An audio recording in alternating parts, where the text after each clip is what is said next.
ज्या गतीनं ते काम सुरू होतं त्या गतीनं 2030च्या पूर्वी आपल्याला ट्रेन मिळू शकल्या नसत्या.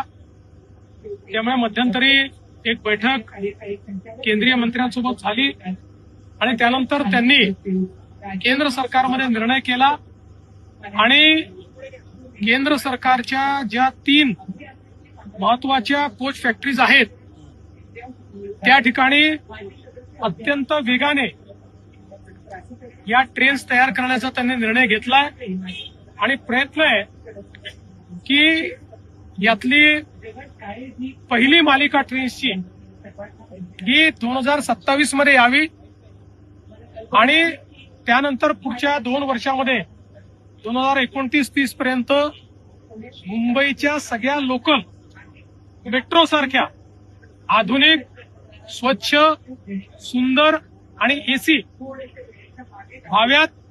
आणि पुन्हा एकदा सांगतो, एसी झाल्या तरी सेकंड क्लासचं फेअर वाढणार नाहीये. त्यामुळे मुंबईकरांना एक मोठा दिलासा या माध्यमातून मिळणार आहे.